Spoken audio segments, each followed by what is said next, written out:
We spend a lot of time with artists, like just trying to talk them out of hiring us. You know what I mean? Because I'd say probably 80% of the time, because I think it's super important to kind of feel your way through this, right? See what's working, lean into your audience, like see, what's reacting, what isn't reacting. Like, have you put out music before? Like, or do you have enough music to have a consistent rollout strategy? I tend to kind of discourage large spends when you're a developing artist and brand new.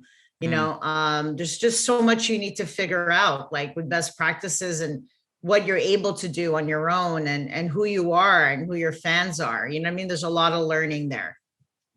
Yeah. I don't know that many artists have spent their way to success. And I think we've also seen the inverse, which is the limitations and restrictions is what makes creativity so good. So there's been videos that have happened by accident that cost nothing, that have been some of the best videos. And I think limitations, can serve an artist really well. What's going on? Welcome to The New Music Business. I'm your host, Ari Herstand, author of How to Make It in the New Music Business, the book. Today, my guests are Livia Tortella and Brian Popowitz of Blackbox. Now, Livia Tortella, before she started this marketing agency, Blackbox, she was the co-president and CMO, Chief Marketing Officer of Warner Brothers Records. And before that, she was the SVP of Marketing at Atlantic Records. And before that, she worked at Island Def Jam. And before that, she worked at PolyGram. So she has been in the major label system for many, many years. But just under a decade ago, she broke out and she started Blackbox. Blackbox is a marketing agency, and they've worked with artists like Andra Day and JP Saxe and Best Coast and Christina Perri and Dirty Honey and Jesse McCartney. They even worked on Kid Rock's faux Senate run. They created that. They are the ones, the architects behind. You remember that? When everybody thought he was going to run for Senate? That was Blackbox. And with JP Saxe specifically, we talk about his story quite a bit on the show later on. They teamed up with JP long before his record deal, before his publishing deal, when he was a completely independent artist, just a behind-the-scenes songwriter, and they helped take his song, one of his first songs, The Few Things, to over 20 million streams, bunch of podcasts, bunch of playlist placements. They also helped Andra Day acquire over 250,000 social media fans and 15 million views on her music video. And they got playlists for her song Rise Up. We all know the song Rise Up with over 50 million streams. They worked with Bridget Mendler on getting over 50 million streams of her songs when she released it through Blackbox. So it's this hybrid company. It's not necessarily, it's not a PR firm. It's not a record label. They don't own any of your music. It's not a management company. They don't take a commission. They call themselves a marketing agency, but they don't just work in paid media. We definitely talk about paid media as well. So through this, Brian and Olivia, they break down their process of what they do and how they help an artist tell their story effectively through all the ways that you need to be telling your story these days. Social media, advertising, through your music, of course, all of that. And they give some real great strategies on how they help their artists to tell that story and to pull out the stories and work with them. This was a live episode for Ari's Take Academy students, and so you're going to hear a couple of the questions, a couple of the students ask questions at the end of it, but all the students got a chance to ask their questions directly to Livia and Brian, and we cut out most of them here. However you're listening to this show right now, please subscribe, follow the show. Just pause this right now and hit that subscribe button.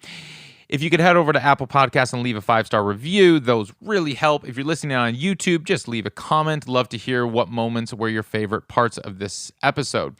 You can find me on Instagram and Twitter at Ari Herstand. You can find all of us that make this show happen at Ari's Take on Instagram, Twitter, and now TikTok.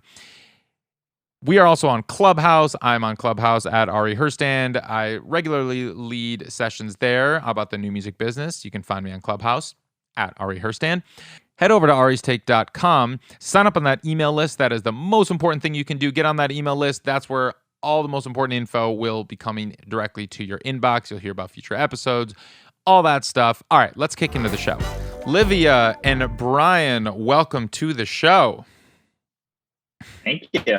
Thanks for having us. Totally. So I'm coming to you live from a hotel in Brooklyn, New York. I'm traveling here. This is the first podcast episode that I've done where I haven't either been in my space where it's all set up or in person. You know, pre-pandemic, we did all of them in person, and it was nice to just kind of hang out and actually like handshake. I don't know. When was the last time you gave someone a handshake? That seems like such an outdated thing these days.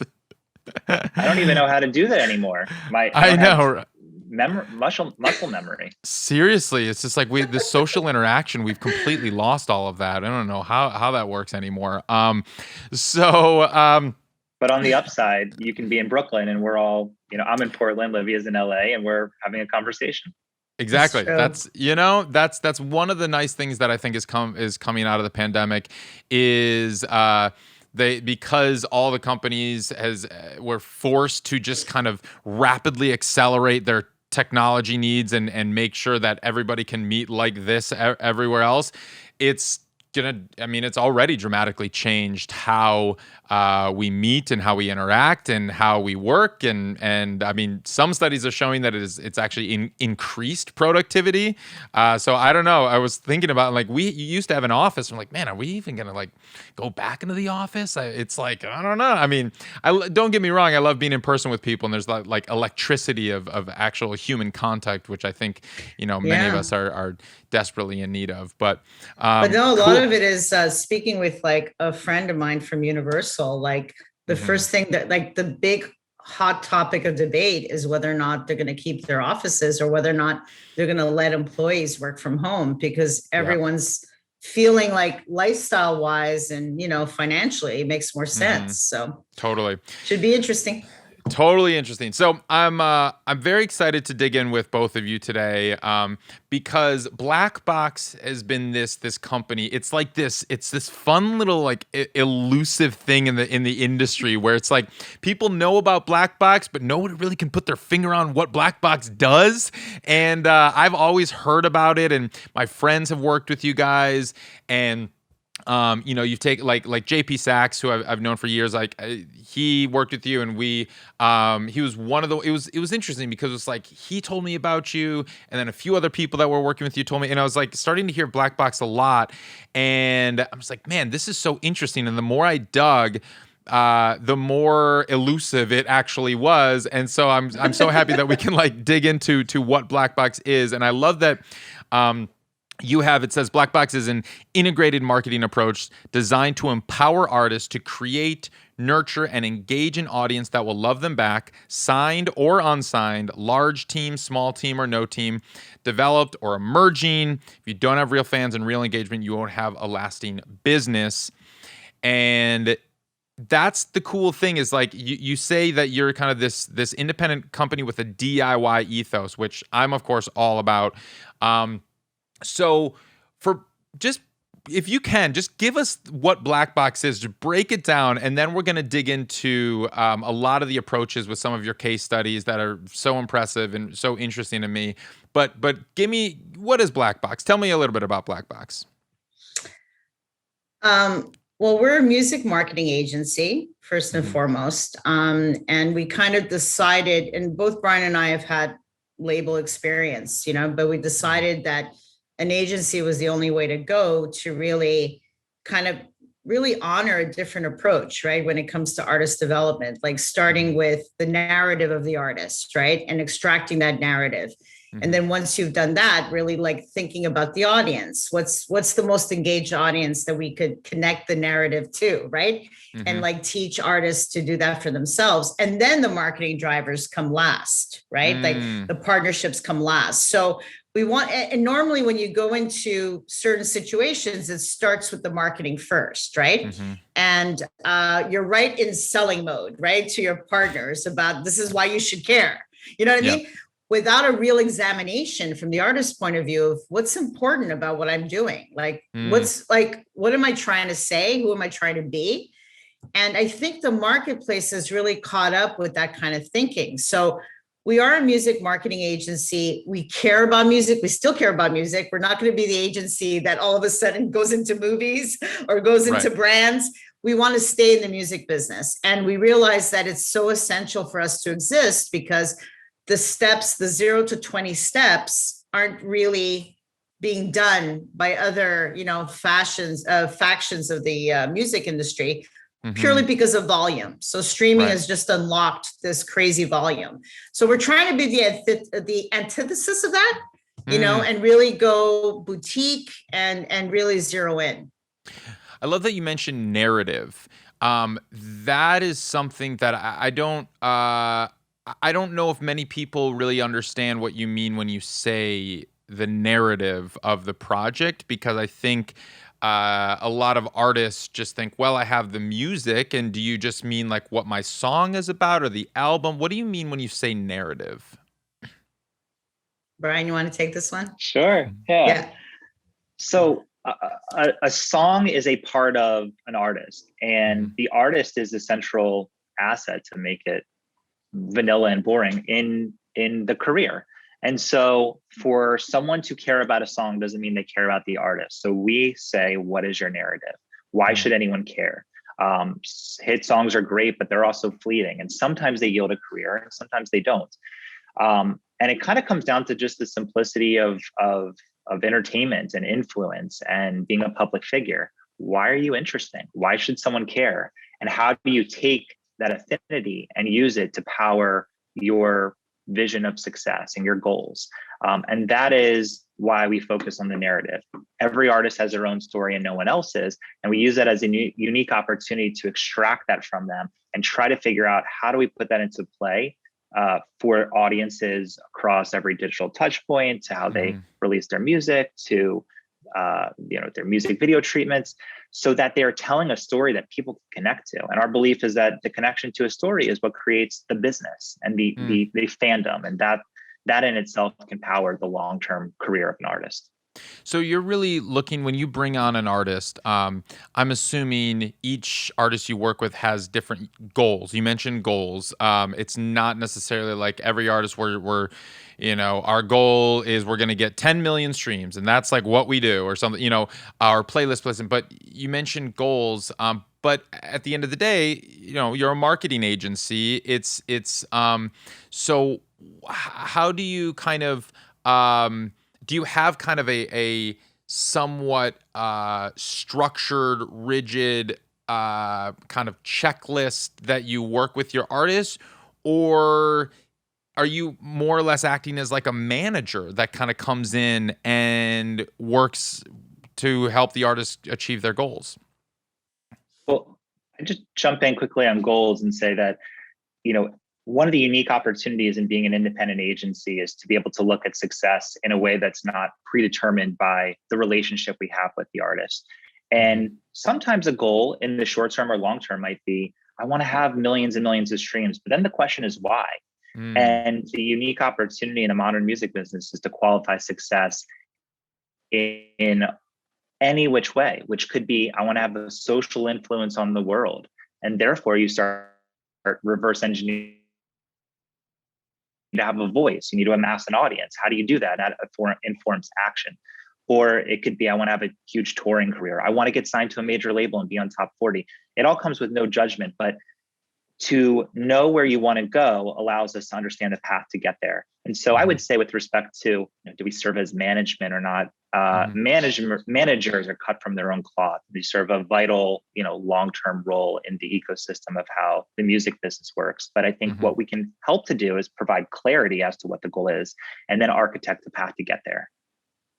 Yeah, I would sort of add too is we become a really good extension, whether or not the client is an artist with no manager, to a manager, with a roster, to like a record label. We come in as that kind of extension of what they're trying, come with very different things that they want to achieve, and very rarely do they come to us and say, I have a song, I need you to get that song out there. Everyone's really thinking about their career. Well, you can't think about your career without really knowing, like, what are you trying to say? Like, who's the audience you're trying to draw? And also the streaming economy has changed things forever in the sense that, the genre thing has kind of died. It used to be back in the day, right? There was a path to alternative, right? If there was a path to pop. Now it's about moods and it's about kind of, what are you trying to say? So like you could share a playlist and be completely different artists, right? With different paths. Right. So I think the complexity of that is all tied into narrative. Interesting. Because Livia, you come from the major label world, right? You worked at labels for most of your career before you started Blackbox. Absolutely. And I was pretty lucky enough to run a couple of them, but I saw what was happening, right? As the market was changing. Right. And as as the industry has evolved and shifted, and there just isn't that development necessarily as much. And so much of the departments at record labels have kind of been fragmented. And it's almost kind of like Blackbox could have theoretically been a department within a label, but now it's like fragmented outside here. And that's why so many distributors are out there also have like what, are called label services. And it's kind of like you can kind of patchwork this career together independently and DIY. So let's talk specifics. So we had Seth Callan, who is JP Saxe's manager on the program, and he talked kind of all about when he jumped on, but he came on a couple years after, maybe 3 years, I think, after you guys started working with JP. With Blackbox, JP's song "The Few Things" got over 20 million streams. A bunch of Spotify placements, got a pub deal. Now, of course, JP Saxe is a massive pop star and nominated for everything, and is got hit songs out there on the radio.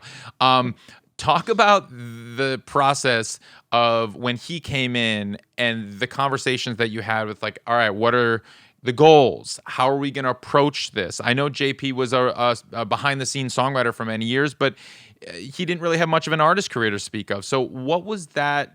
What were those discussions like, and kind of how did you work with him? Well, this is my favorite story because JP found us. He actively found us online and asked for a meeting, and he came in. And it always starts with great music, right? And a great artist with a vision. So like, obviously with JP, you get that, right? So right away. But you're right. He was like part of Babyface's like writing, kind of a group at that point. Everyone loved his writing, but no one quite saw him as a musician. But he did, and we did. We saw him as an artist, and we knew that he was an artist trying to get out. So it did start with really getting familiar with the narrative. And like I said, JP's got a really strong vision. So he already had the curated visuals that he wanted to say, obviously very vivid imagery from his writing. But just the act of like, how do you translate such an intimate songwriter to the internet? Like, what's his relationship with his fans going to be? How does he show up? I think that's where we were the most instrumental. Sure, we introduced him to like John Stein and like, at Spotify, and we did all of that obviously early.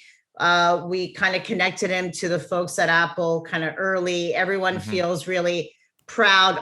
Obviously the Arista connection too was, we brought that in, but, and he took it the whole way.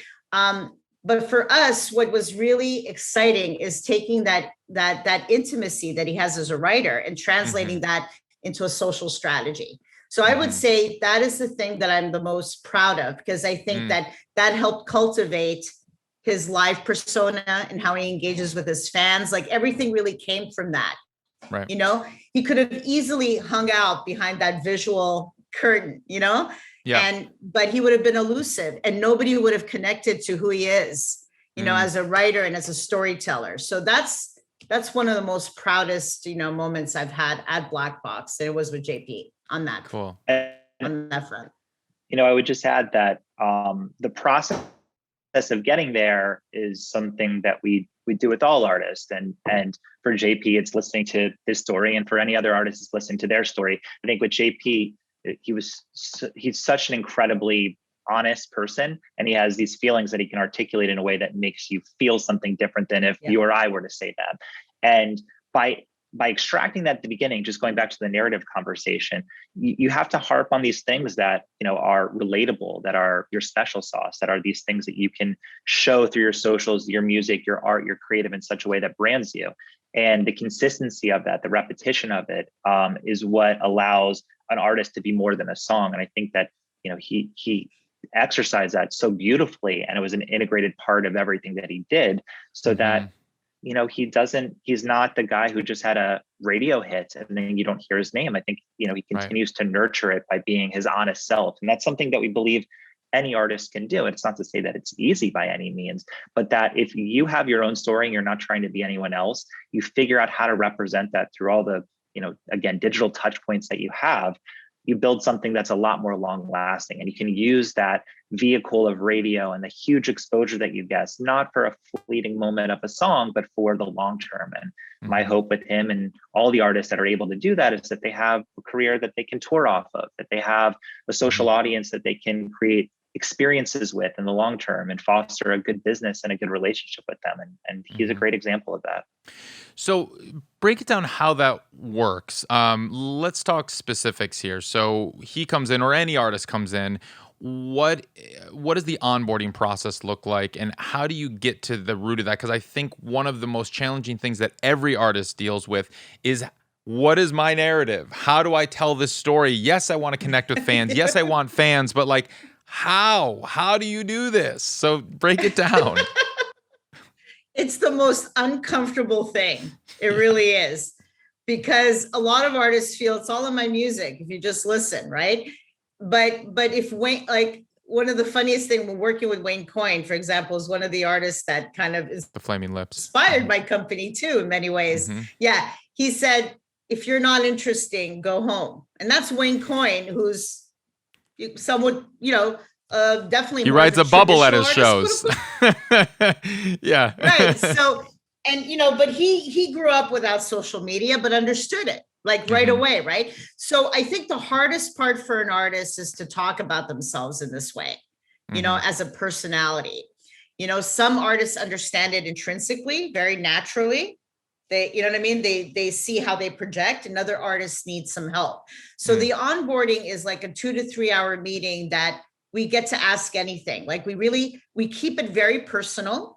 Oftentimes artists like start to go into how they got signed or the music industry part. And then we try to bring them right back to the intimate story of themselves, because to me, that's the interesting part. That's what fans are going to want to know. And those are the story, we call them verticals. Those are the story verticals that we lean in to build this evergreen digital plan. So it's a very in-depth process. And, like, what more awkward moment can you have than meeting with a, group of strangers at this point on Zoom and sharing your intimacies in your life? And through it, it's been amazing for us to actively listen and hear, the depths of story. And I would say that they don't have to be all rags to riches or, something that you see that's romanticized in a film. Every artist really does has a story. And I think the exercise of any artist, independent of working with us, kind of extracting their story, thinking about their identity and the perception that they would like to have with their audience in the world, understanding their musical brand and what that means from a touring perspective to it being a studio rat to how they feel about collaborations, and then going deeper into the visual brand or digital brand is a really healthy exercise for any artist. And, through it, we've had probably the best laughs, we've had tears, we've had it all. And it really, I think for us, sets this tone of trust, because we are privileged with the intimacies of an artist, and it is of great responsibility to take that and to try to action it. And when an artist is able to outlay that in the beginning, there's this understanding that's really serious. There's no plan B, there's only a plan A. How do we take this story and help empower them with it to build authentic connections? And there's no tricks or kind of preparation for it. It is just purely their story. Yeah. So, okay. And from there, Mhm. I just want to add, from there, we Keep going. take sort of elements of their story. Mhm. And from those elements of the story, we kind of start to apply digital strategy to it. We'll make, Brian and his team will say, lean into TikTok here, or we'll look at the natural tendencies that an artist has, and then we'll try to connect the story to an actual plan that they can execute with or without a song release. Because sometimes the song release could be a real impediment for an artist to really be that artist on social media and keep communicating with fans. Like with whether you have a song out shouldn't stop your communication with your audience, right? That's something that's really important to us. So having this evergreen story there that they can do at any time. And also what's part of the process is, like, we've had artists like JP, like the Aces, who've really leaned into the process, and they've discovered, hey, wait a second, that part of my story isn't really working. And they'll come back and then we'll reevaluate. You know what I mean? Those are the artists where it's really fun, because they're really understanding themselves in the third person in many ways, right? Like what they want to share, what they don't want to share. So the process is very fluid and it goes back and forth. So, I mean, to have that awareness of what part of my story is working, what part of it is not, I think not only is that challenging, but how it can come across as manufactured at times, I think, if it's not maybe done in an authentic way.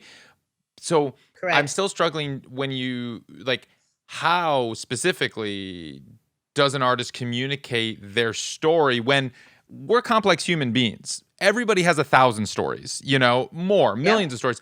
But to take, I'm assuming that after the 3-hour onboarding conversation, you pull out like maybe 2, 3, 4 most interesting things that you're like, you know what, let's start focusing on these points. Then how do you take that? How do you take that and put it, you call it a digital strategy. What does that even mean? How, like give me the how, like, specifically. Well, I mean, first off, artists are so, I think, Livia, as you say it, the artists have the third eye. And so we really trust what they say. We also have kind of the disclaimer. This is not media training. We're not trying to figure out, the story that we can tell to media. We're trying to hear your story and then apply it. And it often becomes a chronological thing. And again, as Livia mentioned, we'll course correct. Okay, great. I get it. This is what you're telling us as you, the artist, but what about you, the human? And that's where the layers start to unravel. And I think through consistency of artists that are well-established superstars to artists that have never released a song, you get a sense that artists know how to pull the things that hit them in the gut and how to talk about it. And we, actively listen and try to figure out what those things are in consistency. So then what do you do with that? Well, as Livia was mentioning, we build tools that become the guidelines for it. We have an internal document that's just called the narrative guide. And so it takes those verticals. And again, we try to get to 3, 4, 5. If you're all over the place, how is anyone going to understand? But if you're too one-dimensional, why would anyone care? And so oftentimes our verticals are built on something that has to do with your unique approach to music, your personality, your style, your interest. It has to be accessible. It can't just be this highfalutin thing that no one understands and it's too mysterious. And we try to organize that. And so we'll build a document, we'll define what the vertical is. And then, of course, a plan is only as good as its execution. So we talk about, here's how other artists show their personality through social media. Here are 5 ideas that you can start to use as an evergreen nurturing of this vertical. And then in the practice of running through a marketing plan with an artist, rolling out a record, we'll look at our guide and say, how do we tell this story through the release of this song? What are the points of intersection? Is it through the video treatment? Is it through our social campaigns? Is it through who we're partnering with? And the consistency of it and the undying approach to being your unique self is what will eventually create the connection with fans. And you just have to be relentless about it. But I want to address something you said, Ari, which is really important, the manufactured sense of it. I actually feel, well, first of all, there's a great Harvard Review article on authenticity and what's really authentic and what isn't authentic, which I want to share with you so you can read. Is authenticity no editing? Is authenticity, here's what you see and what you get, right? I believe artists are doing this in their head, right? They're making decisions, right, based on what they want to share and what they don't want to share, right? So we actually help them get more honest and more transparent with their own process. Oftentimes we get artists coming in and they want to give everyone the guided tour. Well, nobody cares about the guided tour. Right. You know, you might think in your mind, this is, you know what I mean? But nobody cares. They want part human, part artist. They want to see the unexpectedness, right? So oftentimes we are breaking them down. We are bringing them closer to the unexpectedness of them as an artist. That's a really good point, because I think artists struggle with, they hear I need to be authentic on social media, but is authentic meaning I need to be showcasing every aspect of my mundane life? No, like you want to be watching me cook eggs for 5 minutes, and like that's not interesting to anybody, and it doesn't really help reveal anything about yourself that you cook other than you cook yourself breakfast sometimes. Like, but that's the balance, is because I don't think, you know, there's much guidance there where we know, because I think a lot of artists really struggle with, okay, now we know that these are the 3 points of my story that you think are going to be most interesting. And then it's like, all right, well, this Instagram story of me walking through the streets of Brooklyn has nothing to do with these 3 points. Should I be sharing it? I don't know. It's my authentic self right now. I'm walking. I think it's interesting walking through the streets of Brooklyn, but it doesn't have to do with the moment when I moved to Los Angeles that changed my life, and I got in the car accident and it changed the trajectory of my entire career. It doesn't have to do with my mom, you know, in like those 3 points. So I'm assuming the artists are probably like, can I share this story? Like, what's that process like? The answer is it's trial and error. The answer is yes, share it and see what happens. Do you know what I mean? Because that's part of it. And part of it is learning what feels natural to this and what doesn't. And oftentimes there's something in the narrative that they've been trying. And that's what I'm talking about when they come in and they say, that's not working. I've been trying to tell that part of the story that I thought was important. And I'm realizing I don't care to tell it. It's not something that excites me about social media. Great, it's gone.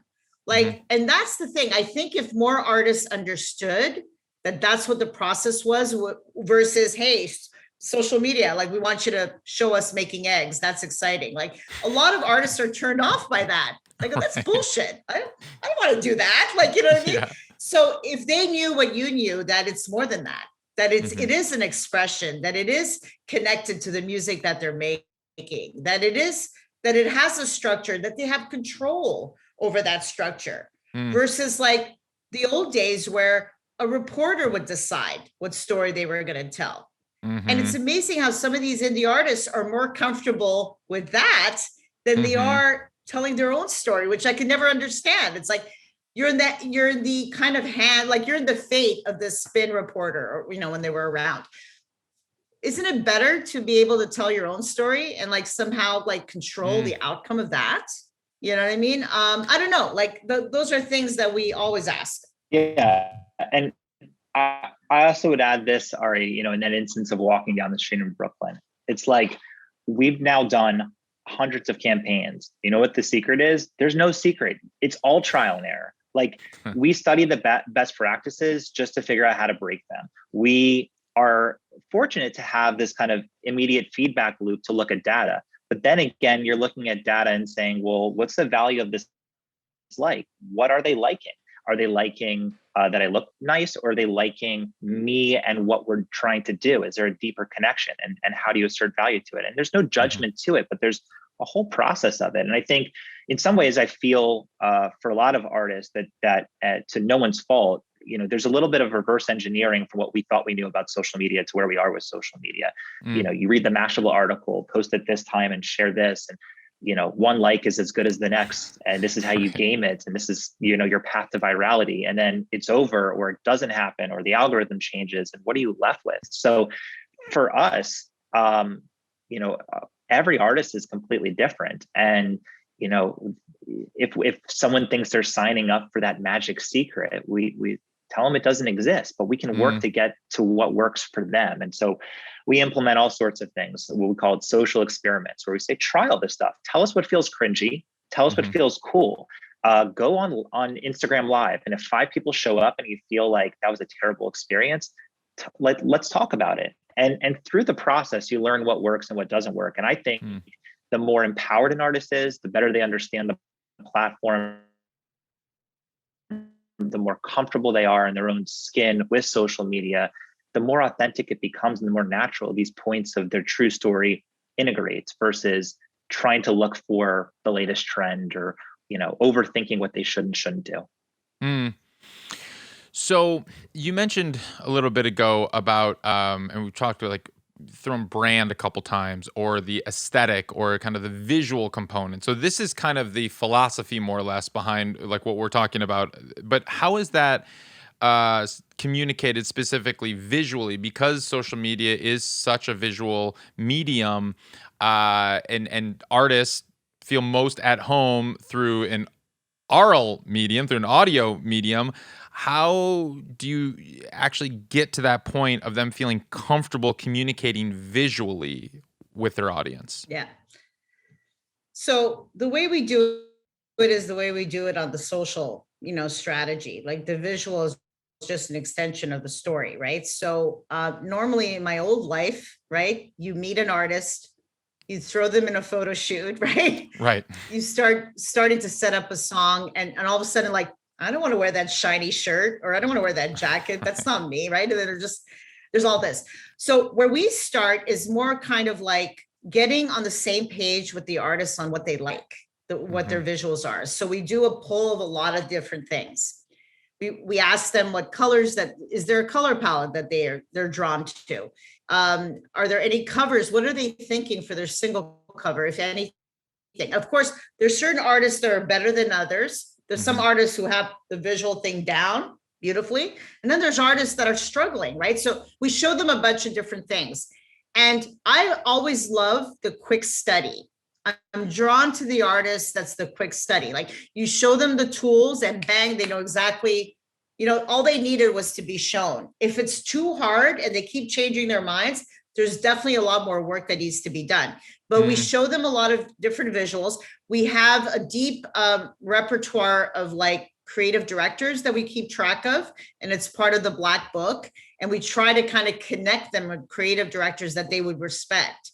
So it starts off like that. It starts like, what's your artwork going to look like? Here's some photos, like photography, PR references. What does that look like? And then we look at video references, and we always consider social. And oftentimes a lot of companies don't really think about social. They think about premium content, but they don't think of social as its own thing. Right. And right now, most fans are only going to see your stuff on social media. So for us, that's like a really key component on how we get to, the visual strategy. It's so key because we can create a visual world as best we can in partnership with the artist, but if that's creating limitations, if it's cost prohibitive, if that doesn't allow an artist to be authentic and real in a moment that they need to document and share with their fans, then it's no good. And so, it comes with this consideration of here directionally is something that represents an artist that they feel authentically confident in, just like their story.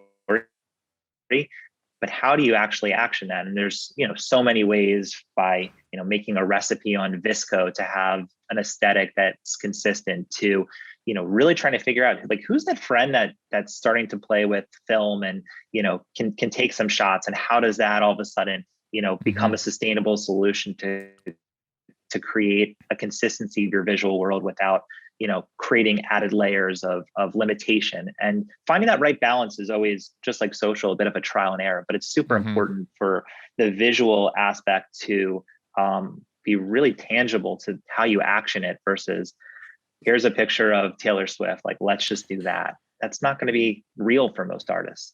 Sure. And you mentioned kind of creative directors. We just had Jessica Severn on the show. She worked with Scooter Braun for 10 years, running kind of the creative direction at his company for, all of his artists, of course. Justin Bieber and Ariana Grande and Carly Rae Jepsen and everybody. And now she's off on her own doing freelance creative direction. And it's a similar process we talked about when you bring in an artist, is like, how do you create that palette, as you call it, which is great. Now, so now, once you have all of this in place, you have the narrative, you have what is more or less working and feeling right, authentic, feeling that makes sense on social media, how to tell that story. You have the visual component, you have the aesthetic. Do you ever work with, you're a marketing company, do you ever do paid advertising? And if so, when does that come into play and what does that look like? Yeah, I would say that paid media is different for all sorts of artists. Obviously, the limitations of the algorithm and your audience creates a challenge. You have to figure out, how do I get to all these people who care? I think that, there's been tons of studies that suggest that the number one reason why people don't see their favorite bands live in their city is because they just didn't know. And so we have to solve that problem. And sometimes paid media is just a simple way of doing it. But paid media in isolation of a marketing strategy is just impressions. And so for us, you have to attribute a different level of value to a fan that's acquired via paid media, a view that's seen via paid media, a stream that's had via paid media. Turn that into something that's not just transactional, but that's long-term, or else it's a service to anyone. So paid media is, I think, very bespoke and different for every project, some of which require very little. Others may need more just based on where their fans are. For us, our thought is, how do you use paid media from strategy to execution to optimization to reporting in such a way that's additive to the goal?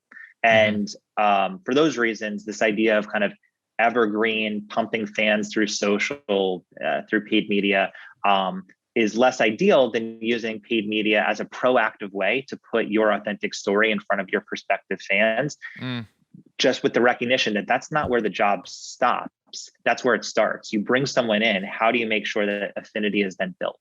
And through that, paid media can be an incredibly valuable tool when you're looking for means of amplification. So is that, I'm assuming that kind of comes later on in the process, or is it more about the timing is very important? Like, you probably would use paid media on a single release or something like that. And is that right? Yeah, we're always looking for our moments of opportunity. Okay. So when 1 + 1 can equal 5, we'll go for it. And paid media often becomes that opportunity. But it's different for every artist. And I think I know it can sound frustrating, but that's an important thing for developing artists to know. There is not a one-size-fits-all plan. There's not a formulaic strategy. What we could say unequivocally is that, again, advertising in isolation of other drivers is just impressions. But when ads are a part of the sum of the parts that's telling a story, it can be really powerful. So we try to stay opportunistic to those moments and exploit them through paid media. But as a way of trying to show that your graph continues to stay up by just flooding, an ad server with ads, we find that to be generally unproductive. Gotcha. And specifically, what are you finding right now that is working in paid media? It is dramatically shifted. I mean, we work a lot with specifically, Facebook, Instagram ads. Instagram story ads has been kind of the bread and butter for a while, but a lot of rates have risen. Apple has recently come in and said with their iOS devices that they're not allowing Facebook the data anymore that Facebook once had access to, which is everyone in the marketing world is freaking out about. They're like, well, what are we going to do now? Do you use YouTube ads? Do you use TikTok ads? I know that's just getting started. Where are we at in the paid media space? We use all of the above for very specific instances. We're always defining our efforts by goal and having a way of trying to measure it. So, if the goal is to get more YouTube streams, if it's to get more fans, is to engage your existing fans. We look at our tool shelf and we figure out, what we want to do and bring in. I think it is really interesting what's happening with iOS and how consumers or users of iOS are going to recognize that their data is incredibly valuable to Facebook, and how, if there's a mass exodus of what's being shared, it's going to have gross implications on Facebook and Instagram's ability to hyper target, which is something that they've been able to do so effectively for so long. So, look, the short answer is we use Facebook and Instagram ads, AdWords, out-of-home media at times, for the sake of positioning. That means like billboards and stuff like that. Yeah. All of it. And bus stops, yeah. Exactly. And so we have to look at what the goal is and such. But just this week we launched an influencer campaign, not with the idea of like, hey, let's throw a lot of money at this and see if a viral dance comes of it and cross our fingers, but to see like, hey, if we get repetition of the song, are we going to create more uses of that sound on TikTok?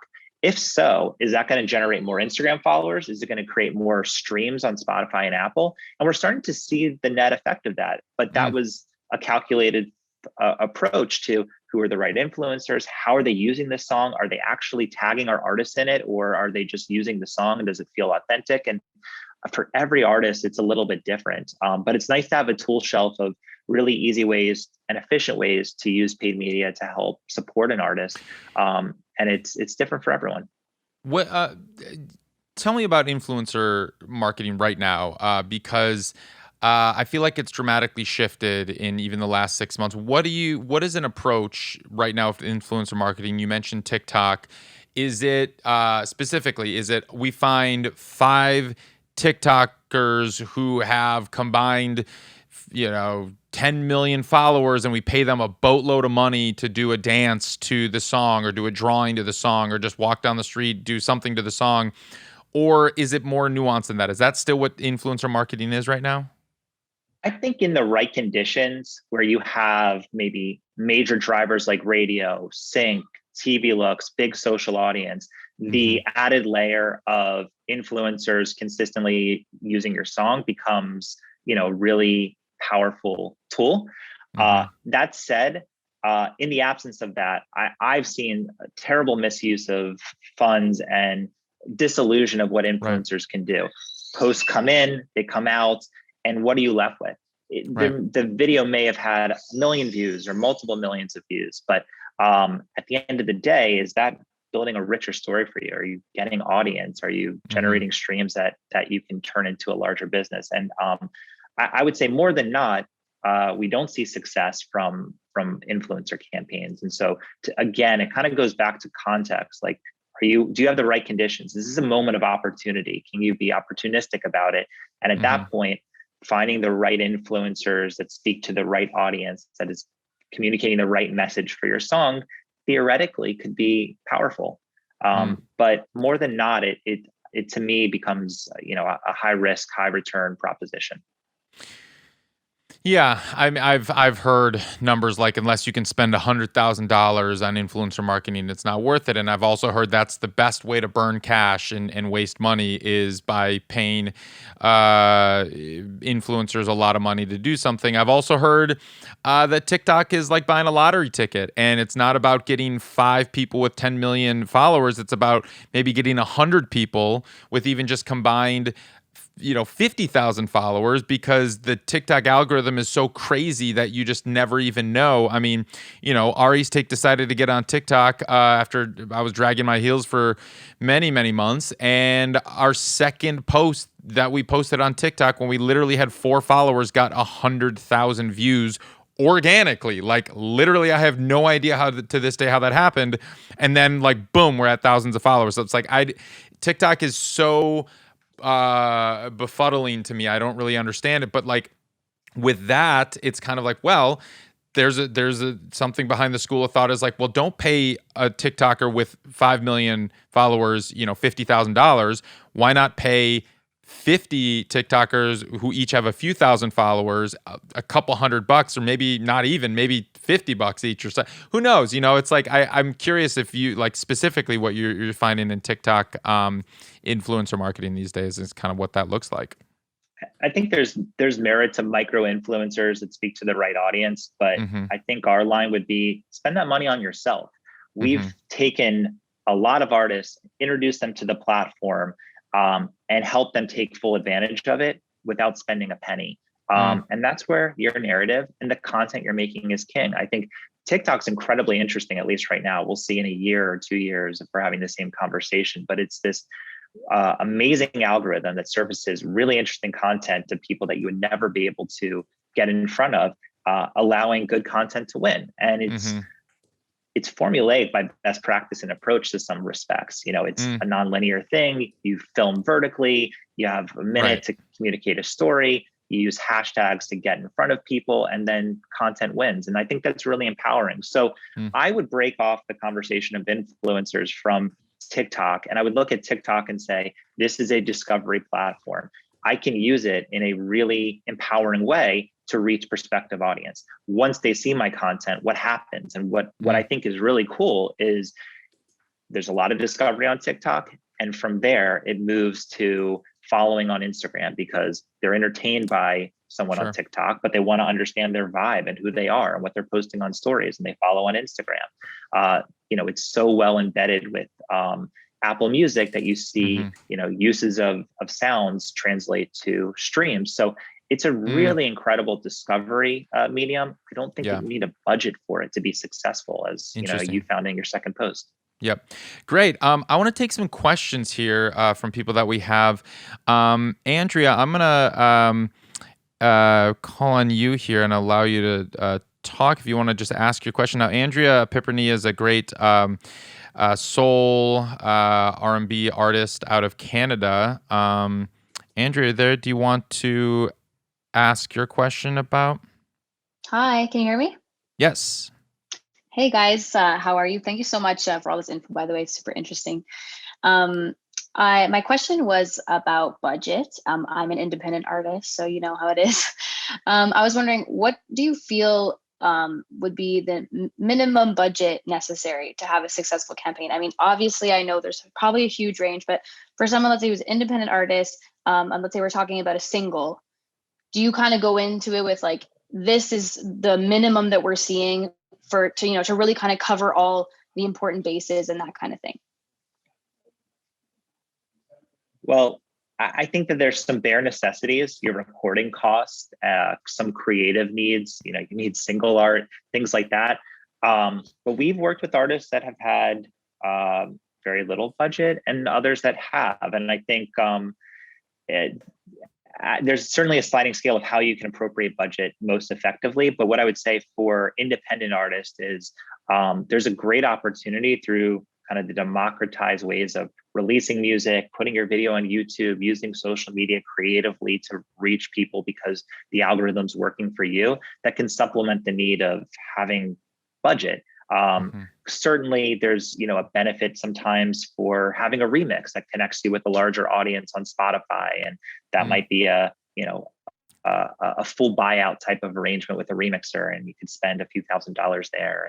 And making a music video, you know, doesn't have to be expensive, but also is hard to make for free.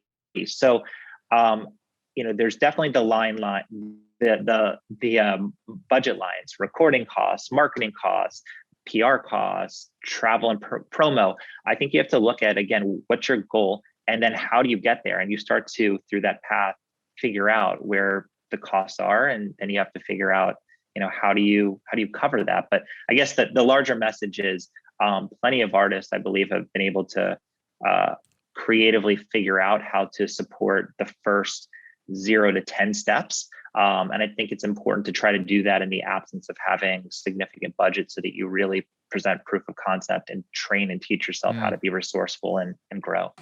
I think that's important. Like, we spend a lot of time with artists, like just trying to talk them out of hiring us, you know what I mean? Because I feel, I'd say probably 80% of the time, you know, because I think it's super important to kind of feel your way through this, right? See what's working, lean into your audience, like see, you know, what's reacting, what isn't reacting. Like, have you put out music before? Like, or do you have enough music to have a consistent rollout strategy. I tend to kind of discourage large spends when you're a developing artist and brand new.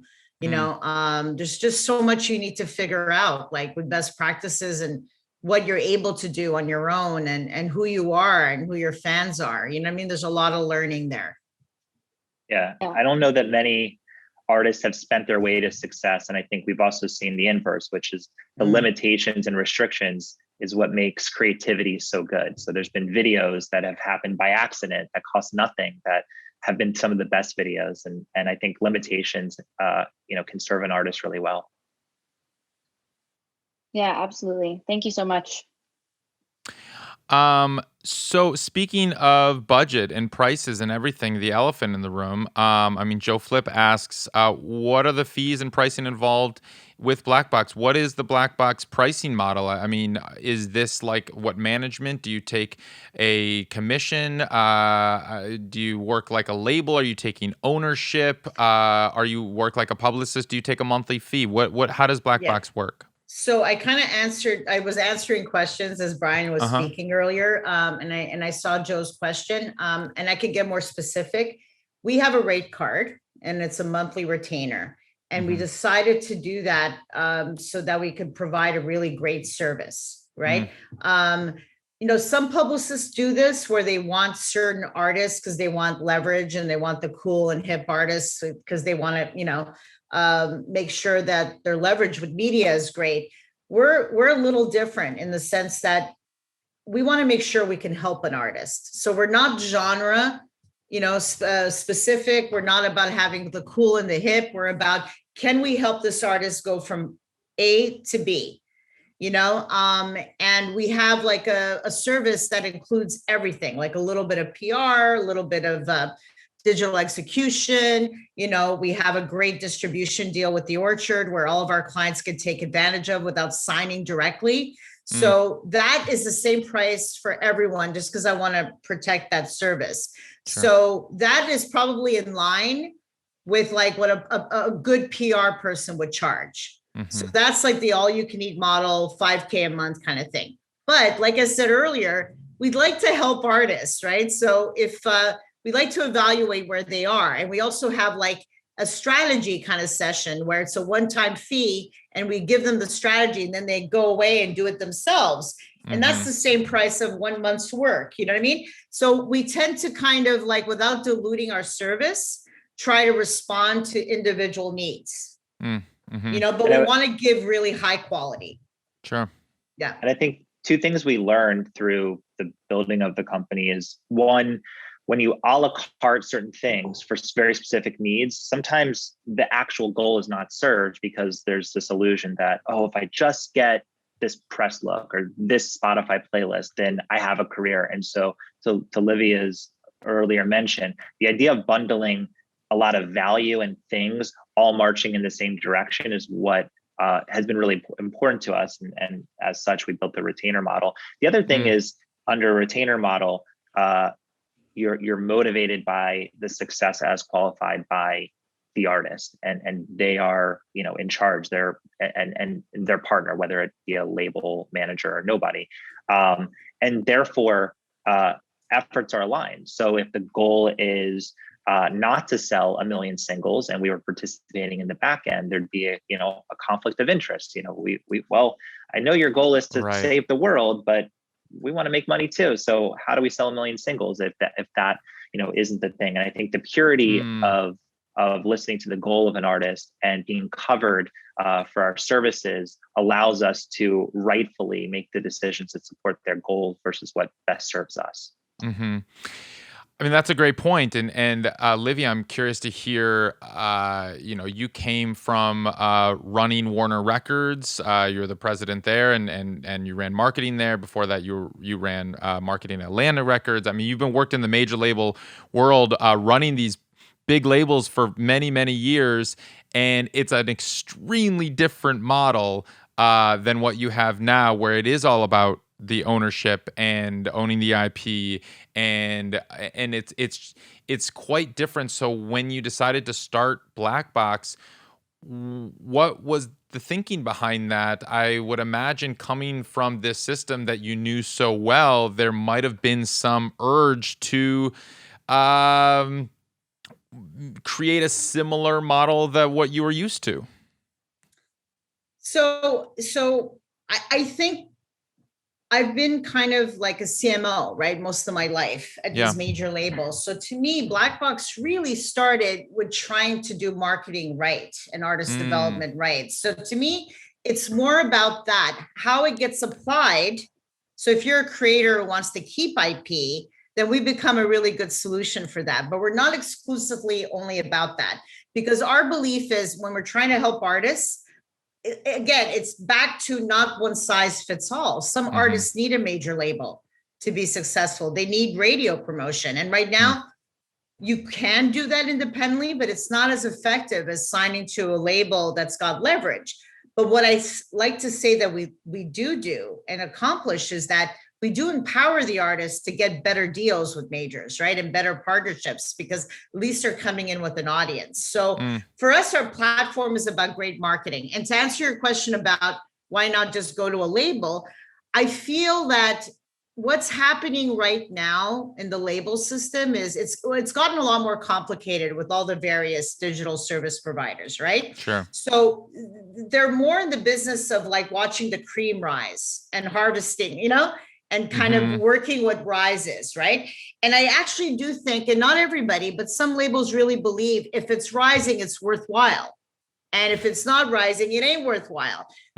That's where I parted ways with my former self, because I don't think we're in a marketplace right now where a lot of great stuff is not being signed.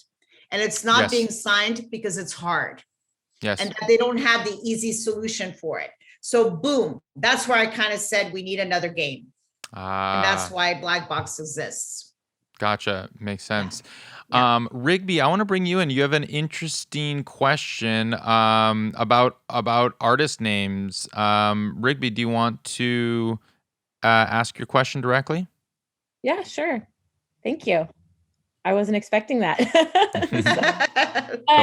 like I put in the comments there, I took on an artist name 2 years ago, and it's been really really powerful for me in a lot of ways that I didn't even expect. It really helped me learn into exactly what I think you're talking about, like having an identity as an artist. And like, I found when I did that, a lot of things in my business just started to like increase exponentially, which was awesome. But awesome. Now I'm finalizing credits on my first record, and I can't decide how to credit my songwriting. Do I want to be Rigby Summer, or do I want to go with my given name?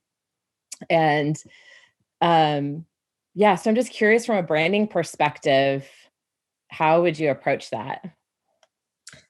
I think by assigning a different name to your writing, you give yourself freedom to write outside of your artist brand, if that's what you want to do as a writer.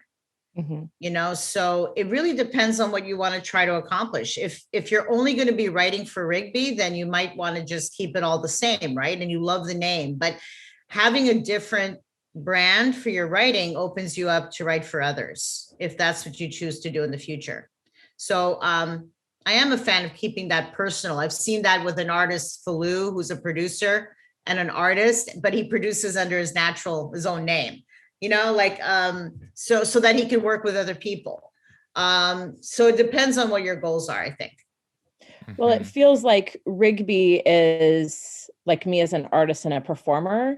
Yep. But like those songs were written as Nadia. Like that came from like the heart of like who I am. And so that's part of where I've been leaning towards it. But there are some people who look at me like I just murdered their kitten when I tell them my real name. And they're like, what, Rigby's not your real name? Like what? Well, they should grow up. Right. Well, thank you. I appreciate it. But whatever feels good. But I think by calling it Nadia, you're writing, then you can write for JP Saxe one day. Right. Yeah.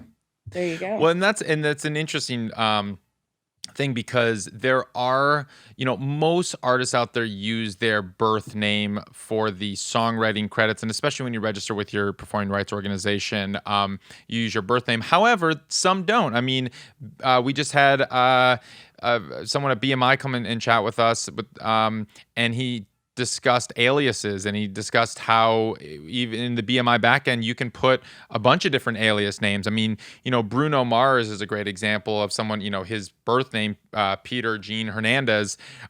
He wrote under that name for many years. Then when he became the artist Bruno Mars, if you actually look at his songwriting credits, it's all Bruno Mars is the songwriter, even though that's not his birth name. And yeah, when he does the Bruno Mars project, he's using the Bruno Mars artist name as the songwriter too, which I find is a bit more unique. But yeah, you're totally right. It can be so liberating to have a separate artist name, and that's really interesting. Cool. Awesome. Thank you, Rigby. Cool. So I want to be respectful of your time and cut it there. I so appreciate you, Livia and Brian, for coming on and teaching us all about how you approach marketing these days. It's so innovative. It's so different. It's so cool, and it's so effective, which is why I wanted to chat with you today. We didn't even get into the myriad of case studies that you do have. I mentioned a bunch of them at the front at the introduction, but it's such a cool model, and I appreciate anyone in the industry who can basically has that DIY ethos and take something and work and help independent artists to succeed without giving up ownership right away, too soon, too early when they're not ready. So I really appreciate that you empower artists that way. I have one final question that I ask everybody who comes on the show. What does it mean to you to make it in the new music business? And each of you can take that however you want. For me, it's taking an artist with no connections, who's talented, and being able to bring them all the way. Like, not being failed by the system, not falling through the cracks. That to me is my greatest, my greatest goal and aspiration is that Blackbox could continue to do that. Yeah, I think for me, I share similarity to that. My greatest joy in the new music ecosystem is the opportunity for an artist to define their success, which I think previous to how democratized it is pretty one-dimensional. Hit songs, which is awesome, but not always the singular metric of success, and helping to architect a path to get there, even if I'm first step, second step, or the final step. That to me is success. Beautiful. Brian Popowitz, Livia Tortella, thank you so much for coming on the New Music Business. Very much appreciated. Have a great day.